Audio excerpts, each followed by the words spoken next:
আপোনালোকক সেৱা জনাইছো আৰু মোৰ ইউটিউব চেনেলটিলে আপোনালোক সকলোকে স্বাগতম জনাইছো। আজি মই মুৰলীয়া শাকেৰে মাছ বনাব ওলাইছো।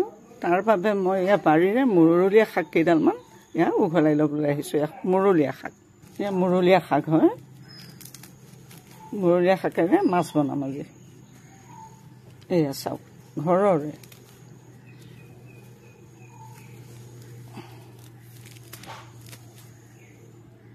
আজি সাজটোত দিবৰ কাৰণে এয়া মই ঘৰৰে এয়া দেখিছেনে পিঁয়াজৰ পাত, এয়া পিঁয়াজৰ পাত কেইটামানো ছিঙি লৈছোঁ।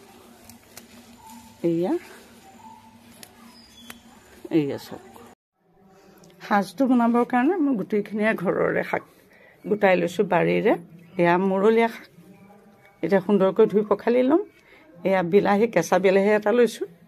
এয়া ধনিয়া পাত ঘৰৰে গোটেইবোৰ, আৰু এয়া পিঁয়াজৰ। এই মুৰলীয়া শাকে মাছ বনাবৰ কাৰণে এয়া মই বাটৰ মাছ কেইটামান এয়া লৈ লৈছোঁ। মাছকেইটা সুন্দৰকৈ ধুই পখালি এয়া নিমখ হালধি সুন্দৰকৈ সানি ল'লোঁ। এতিয়া আস্তেকৈ গেছটো জ্বলাম আৰু এখন পান পাতি দিলোঁ মাছখিনি ভাজিবৰ কাৰণে। মাছ ভাজোতে সদায় তেলটো ভালকৈ গৰম হ'বলৈ দিব লাগে, তেতিয়া মাছটো লাগি নধৰে, নহ'লে মাছবোৰ ভাগি যায়। সেইকাৰণে মই তেলটো অকণমান ধোঁৱা ওলোৱালৈকে ৰাখিছোঁ। এতিয়া তেলটো গৰম হৈ গৈছে, ধোঁৱা ওলাইছে দেখিছেনে। এতিয়া মই ইয়াতে মাছকেইটা দি দিম। বৰ সুন্দৰ এইটো মাছ খাবলৈ, বৰ ভাল লাগে। তাতে মুৰলীয়া দি বনাম আৰু টেষ্টি হয় আৰু।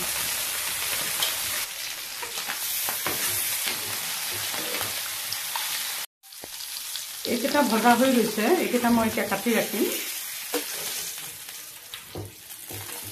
এতিয়া মই এই তেলটো মাছ ভজা যিহেতু বেছি হৈ আছে, ইয়াৰে তেল অলপমান ইয়াতে দি দিলোঁ। তেলটো মই গোটেইটো নিদিওঁ, অলপ কমাই দিছোঁ। ইয়াতে কেইটামান মই এয়া পাঁচফোৰণ দি দিলোঁ।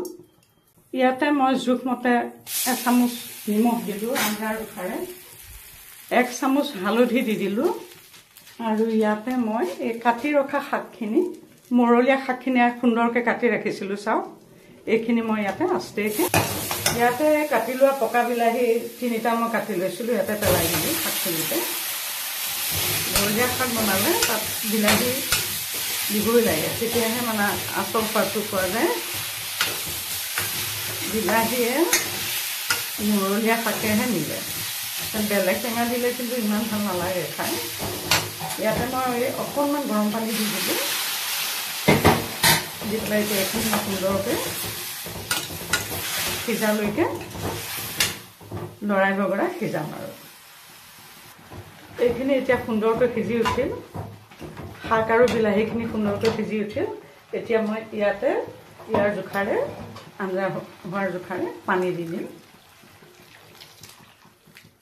এয়া চাওক, পানী দি দিছোঁ। কিমান ধুনীয়া হৈছে দেখিছেনে কালাৰটো।